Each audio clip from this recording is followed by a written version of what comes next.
I'm Brad. I'm with PostPost. And for those of you who didn't get a chance to see us over at the booth over there, please swing by after this is over and take a look at what we're up to. We've just got a couple slides here. We'll go quick. So this is our logo. Hope you like it. So PostPost is a Twitter search engine, and what makes it different is that PostPost is beyond real time. So anybody here has ever used Google search or Twitter search or Topsy or any of the other social search engines, what you get is usually a view of what the world is saying now about any given thing. And while that's handy in some ways as a way to listen to what the world is thinking or sharing, that kind of a thing doesn't seem to really betray the actual nature of Twitter as an information network. And so what we're doing is, you can hang on over to the next slide, please. We're presenting historical content from the people you follow. And so one of the things that we think is true about social media is that as the interfaces proliferate and as more and more people come on board and say more and more things, this stream of information is just becoming overwhelming. And the problem with that is that there are great things that are shared, and those great things oftentimes get lost almost as quickly as they arrive. They get dropped below the fold and then they're gone forever. And it's unfortunate because Twitter's nature is actually as an information sharing network. I follow people who I value. I follow the New York Times, I follow the president, I follow a number of different sources of information, and a lot of times their insights are lost before I even get a chance to really digest them. So we're historical content from the people you follow. Next slide, please.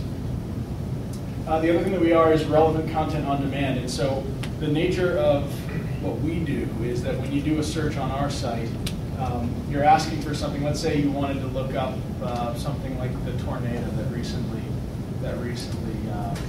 ran through Springfield. You could search on PostPost for tornado and get results from people you follow, but those results don't necessarily need to be from today. They can be from yesterday or last week or 2 weeks ago. We'll bring all that stuff back to you. Next slide.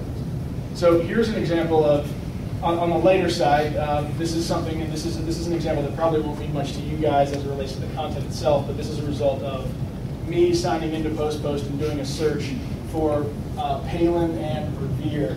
There's been some interesting shared about that topic recently. And what you'll see over here is, on the left-hand side of this, these are the people that I follow who have mentioned both Palin and Revere, and over here on the right-hand side, these are those things they've said about Palin and Revere brought back, and all from all sorts of different. The Economist is in here, and so on. And you'll also see that what we do is we dereference links. So increasingly, people share links on Twitter, and we dereference all of that. We'll get more into that in a minute. Next slide, please. So here's an example of a search for tornado. And again, over here on the left, these are the people I follow, which are facets of this search. If I click any of these, I'll be able to quickly isolate or refine the search to be just from them. But here, this is just wide open, and these are the tweets about the tornado from the people I follow. And right here is a video result from Robert Scoble about the tornado in Joplin. And so our search results aren't just tweets; they're rich content. Next slide, please. Here's an example of me. I'm using one of our filters here. This is the photos filter. I can quickly isolate all of the photos that have been shared with me by the people I follow, and then I can further refine this by my buddy Dave's Twitter handle and see all of those photos that he's shared on Twitter, and these happen to all be Instagram photos. I don't know if anybody uses Instagram. Next slide. So that's PostPost. This is our URL. It's sort of unconventional. We've got a dot here before the S. So it's postpo.st. Next slide, please. And most importantly, here's our Twitter handle, postposting. What's that? 1 minute. Okay. So that's our Twitter handle. Please follow us. If you do follow us, we'll share some interesting searches for you if you're ever looking for inspiration for things to look for. That's it.